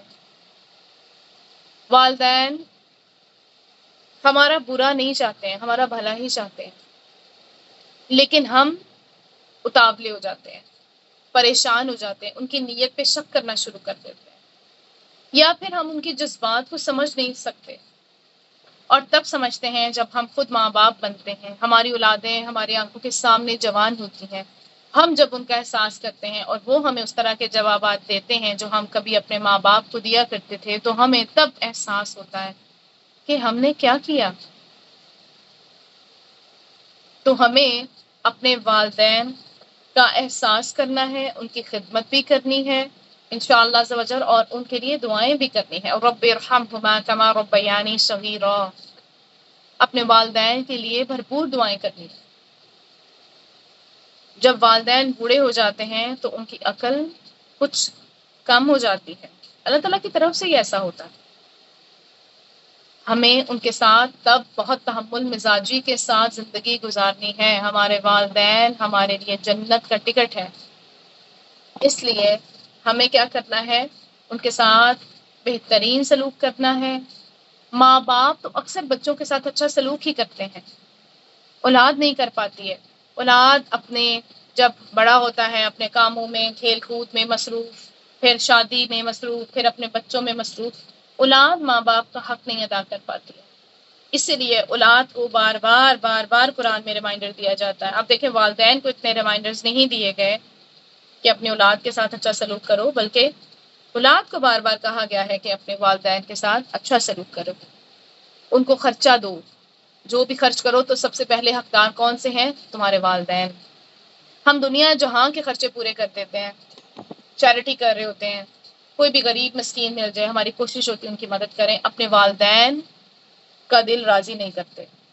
اپنے والدین کی جیبوں میں ہمیں پیسے ڈال دینے چاہیے، یہ نہ سوچیں کہ میں بیٹی ہوں اور وہ بیٹا ہے تو یہ اسی کا فرض ہے۔ ٹھیک ہے، بیٹا اپنی کمائی میں سے اپنے والد کو دے، لیکن ایز اے بیٹی آپ بھی اپنے ہسبینڈ کی اجازت سے، یا اگر آپ شادی شدہ نہیں ہیں تو آپ اپنے والد کے لیے تحفے تحائف لائیے، ان کو وہ دیجئے، ان کے جیب میں کوئی پیسے کبھی آپ بھی ڈال دیجئے تاکہ ان کا دل راضی ہو جائے، کیونکہ ساری زندگی وہ ہمارے لیے کماتے ہیں، اور اگر ہم جب وہ بوڑھے ہو جاتے ہیں، جب وہ کما نہیں سکتے ہیں، ہم ان کی جیب کو بھریں گے تو ان کے دل سے ہمارے لیے دعائیں ہی نکلیں گی۔ تو اپنے والدین کی جیبوں کو بھرنے سے دل کو تنگ نہ کیا کریں۔ بہت سارے لوگ دل تنگ کر لیتے ہیں کہ ان کو تو چاہیے ہی نہیں ہے، انہوں نے کیا ہی کرنے ہیں پیسے، ان کو چاہیے، ان کو نہیں چاہیے، انہوں نے پھینکنے ہیں، انہوں نے رکھنے ہیں، انہوں نے کسی کو دینے ہیں، وہ جانے، ان کی مرضی جانے۔ ہمارا کام ایز اولاد کیا ہے؟ ان کی جیب کو بھرنا۔ تو سب سے پہلا حق اپنے والدین کا ہے جس کو ہم اگنور کر دیتے ہیں۔ پھر اقربین، رشتہ دار، ان کو بھی ہم بھول جاتے ہیں، ان کے ساتھ بھلائی کرنے کا ہمیں کہا گیا ہے۔ رشتہ داروں کو کیا کرنا چاہیے؟ ان کے ساتھ خیر اور بھلائی کے معاملات کرنا چاہیے، اور ان کو دینا دلانا چاہیے، چاہے آپ ان کو زکوٰۃ کے فارم میں دیں، چاہے آپ ان کو صدقات کی فارم میں دیں، چاہے آپ ان کو گفٹ کی فارم میں دیں، بس دینا ہے ہم نے۔ دینے سے کیا ہوتا ہے؟ محبت بڑھ جاتی ہے۔ پھر یتامہ، یتیموں کی کفالت کا ہم نے پیچھے کتنا پڑھا ہے۔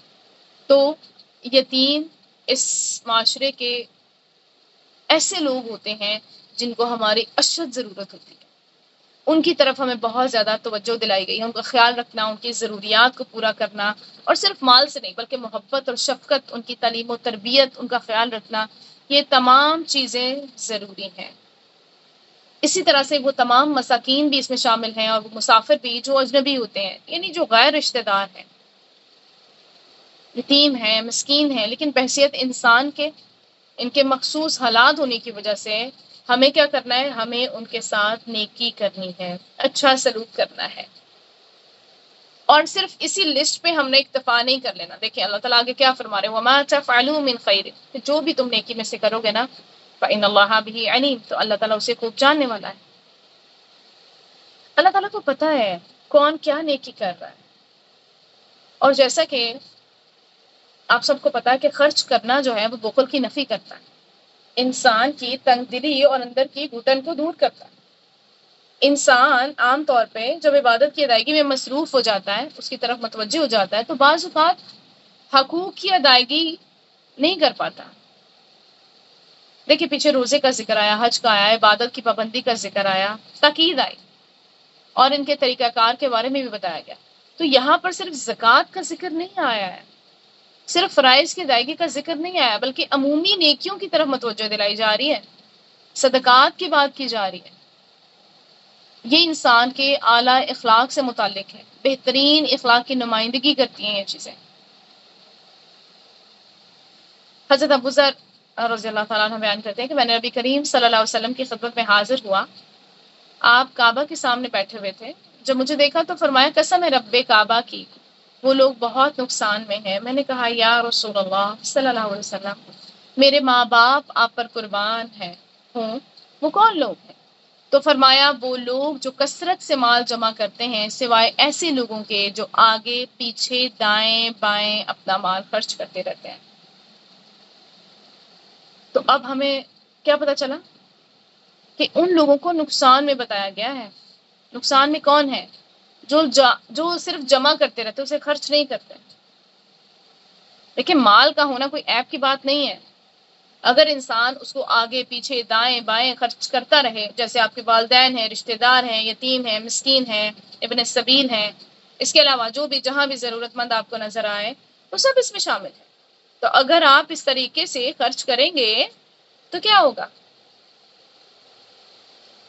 تو وہ مال آپ کے لیے خرابیاں پیدا نہیں کرے گا۔ خرابی تو اس وقت شروع ہوتی ہے جب انسان کے اندر مال کی محبت اور حرص آ جاتی ہے، اور پھر انسان اسے صرف اپنی ذات یا اپنے گھر والوں تک سمیٹ لیتا ہے، بس اس خیر کو وہ عام نہیں کرتا۔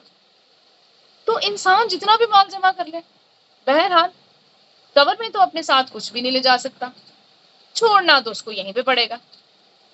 اس لیے آپ صلی اللہ علیہ وسلم نے جب لوگوں کو مال خرچ کرنے پر اور خیر کو عام کرنے پر اکسایا، تو آپ نے فرمایا تم میں سے ایسا کون سا شخص ہے جو اپنے وارث کے مال کو اپنے مال سے زیادہ عزیز رکھتا ہو؟ وارث کا مال دیکھیں کون سا ہوتا ہے؟ جو آپ چھوڑ کے جانے والے ہیں۔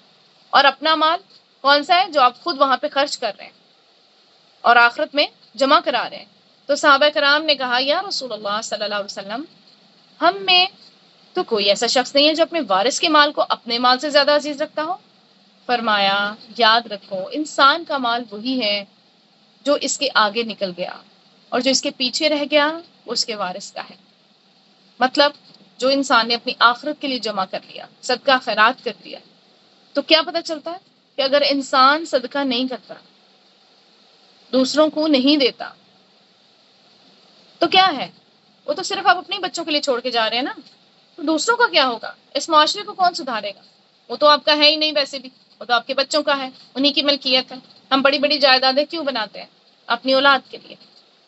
کس کے لیے اتنی انتھک محنت کر رہے ہیں آج کہ نہ ہمیں نماز پڑھنے کا وقت ملتا ہے، نہ قرآن پڑھنے کا وقت ملتا ہے، نہ دین کا علم حاصل کرنے کا کسی بھی ذریعے سے ہمیں وقت کیوں نہیں ملتا؟ ہم نے اپنے آپ کو دنیا کمانے میں مصروف رکھا، اور دنیا کما کس کے لیے رہے ہیں؟ اپنی اولاد کے لیے، بس۔ نہ اولاد کی تربیت اچھی کر پا رہے ہیں۔ اس اولاد نے ہمارے لیے صدقہ جاریہ بننا ہے، تو کیسا صدقہ جاریہ ہوگا، اچھا یا برا؟ یہ آج ہمیں اپنی اولاد کو دیکھ کے سمجھ جانا چاہیے۔ ہم ان کو کیا دے رہے ہیں؟ صرف پیسہ دے رہے ہیں؟ صرف جائیدادیں دے رہے ہیں؟ یا پھر کیا ہو رہا ہے؟ ہم ان کی اچھی تربیت کر رہے ہیں، ہم ان کو نماز قرآن کی تعلیم دے رہے ہیں اور وہ ہمارے لیے بہترین صدقہ بنیں گے، تو ہمیں اپنی تربیت کا بھی جائزہ لینا ہے، اپنی نیت کا بھی جائزہ لینا ہے، اپنی آخرت کی فکر بھی کرنی ہے، اور ہمیں اپنے آپ کو فوکس کرنا ہے کہ ہم کون کون سا ایسا کام کر سکتے ہیں جو خیر کا کام ہو، جس میں لوگوں پر احسان نہیں جتانا، ٹھیک ہے، بلکہ کیا کرنا ہے، صرف اپنے رب کی رضا کی خاطر ہم نے ان کو دینا ہے۔ کیوں؟ وَمَا تَفْعَلُوا مِنْ خَيْرٍ فَإِنَّ اللَّهَ بِهِ عَلِيمٌ، اللہ تعالیٰ اسے جانتا ہے، تو اللہ تعالیٰ کو ہی جاننا ہے، بس دوسروں کو جاننا ضروری نہیں ہے۔ اس کے بعد بات ہو رہی ہے قتال کی۔ کتبہ لکھ دیا گیا، علیکم تم پر، القتال قتال، وہوا کرہ لکم اور وہ ناپسندیدہ ہے تمہارے لیے، وعسیٰ اور ہو سکتا ہے ان تکرہوا شیئا کہ تم کسی چیز کو ناپسند کرو، وہو خیر لکم اور وہ تمہارے حق میں بہتر ہو، سبحان اللہ، وعسیٰ اور ہو سکتا ہے ان تحبوا شیئا کہ تم کسی چیز کو پسند کرو، وہو شر لکم اور وہ تمہارے لیے بری ہو، واللہ اور اللہ یعلم جانتا ہے، وانتم لا تعلمون اور تم نہیں جانتے۔ تو کیا فرمایا کہ تم پہ تو قتال فرض کیا گیا ہے، صرف مال خرچ کرنا نہیں ہے، کچھ اور بھی کرنا ہے، قتال، ٹھیک ہے۔ قتال کا مطلب یہ نہیں کہ بس ایسے ہی جاؤ اور مارنا شروع کر دو، نہیں، قتال شرائط کے ساتھ فرض۔ سب سے پہلی کنڈیشن ایک یہ کہ قدرت اور جواباً اس کی تیاری بھی ہو، جسمانی اور مالی وغیرہ، ٹھیک ہے۔ اس لیے ہم دیکھتے ہیں کہ مکہ میں مسلمانوں پہ دیکھیں ظلم تو بہت ہو رہا تھا، لیکن چونکہ ابھی مسلمان تیار نہیں تھے نا، اس لیے جب انہوں نے اجازت مانگی تو اجازت نہیں دی گئی۔ تو جہاں بھی مسلمان پوری طرح تیار نہ ہوں، ان کو ایسی کارروائیوں سے باز رہنا چاہیے۔ فائدے کی بجائے کیا ہوگا، الٹا نقصان ہو جائے گا۔ کوئی بھی کام ہو، چاہے قتال ہو یا غیر قتال، وٹ ایور، جب آپ کسی بھی بغیر تیاری کے کوئی کام کرتے ہیں نا تو الٹا پڑ جاتا ہے، نقصان ہو جاتا ہے۔ مثلا آپ کو کوکنگ کرنی ہے، آتی ہی نہیں ہے، کھانا پکانا نہیں آتا ہے، اور آپ کھانا پکانا کھڑے ہو گئے ہیں، تو کیا ہی کریں گے آپ، چیزیں خراب کر دیں گے نا۔ آپ کو کپڑے سینے نہیں آتے، پتہ ہی نہیں ہے، اور سینے کھڑے ہو گئے تو وقت ضائع کریں گے۔ پوری پلاننگ کے ساتھ کام کرنا شروع کرنا چاہیے نا، پہلے سیکھیں، ٹھیک ہے، سیکھنا تو شرط ہے، تیار ہونا تو شرط ہے۔ دوسری بات یہ قتال جو ہے نا وہ ایک امام کی قیادت میں ہوگا، کوئی اپنی طرف سے اٹھ کے قتال نہیں کر سکتا، کوئی اپنی طرف سے آ کے جہاد اور جنگ نہیں لڑ سکتا، یعنی امام المسلمین اس کا اعلان کرے، کسی ایک حکومت کی سرکردگی میں ہوگا۔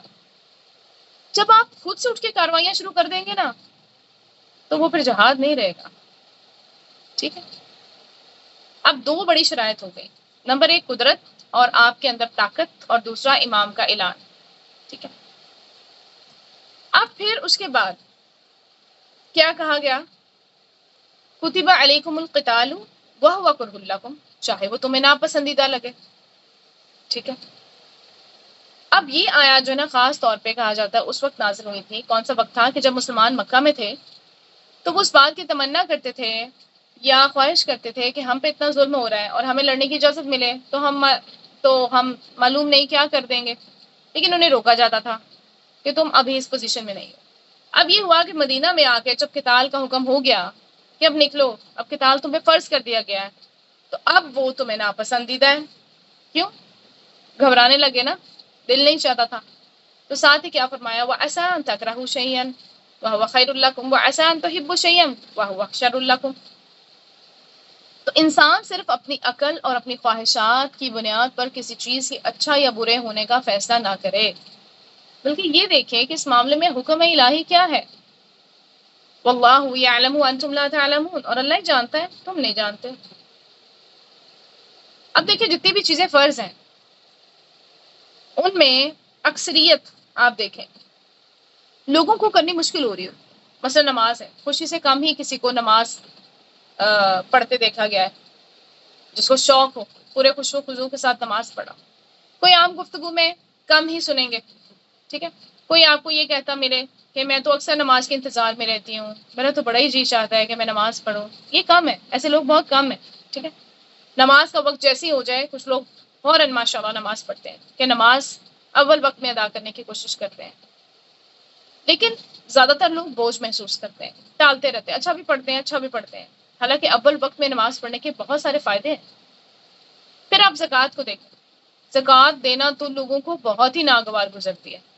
زکوٰۃ میں نے دیکھا لوگ خوشی سے نہیں دیتے ہیں، بہت کم لوگ ہیں وہی والی بات جو خوشی سے دیتے ہیں، اور بعض لوگ تو دیتے ہی نہیں ہیں، سبحان اللہ، انہیں ڈر ہی نہیں لگتا ہے، کیونکہ پڑھا ہی نہیں ہے، نہ قرآن میں پڑھا ہے نہ حدیث میں پڑھا ہے کہ زکوٰۃ نہ دینے والے کی سزا کیا ہے، ہیلے بہانے کرتے ہیں۔ اور کچھ لوگ دیکھیں حج بھی نہیں کرتے ہیں، حج ان پہ فرض ہو چکا ہوتا ہے، ٹالتے رہتے ہیں، کبھی یہ مجبوری ہے تو کبھی وہ مجبوری ہے، اچھا آپ چلے جائیں گے تو کل چلے جائیں گے، اگلے سال چلے جائیں گے، اور ان ساری مجبوریوں کے ساتھ دیکھیں بزنس ہمارا ماشاء اللہ ٹاپ پہ چل رہا ہوتا ہے، فیملی کے ساتھ ویکیشنز بھی اچھے جا رہے ہوتے ہیں، ہے نا، رشتہ داروں سے ملنے جلنے بھی جاتے ہیں، دنیا کے سارے کام کر رہے ہوتے ہیں، لیکن حج کی توفیق نہیں ہوتی ہے۔ تو جو بھی چیزیں فرض ہیں وہ عموماً انسان کو جو پابندی ہے وہ مشکل لگتی ہے، لیکن ایسی پابندی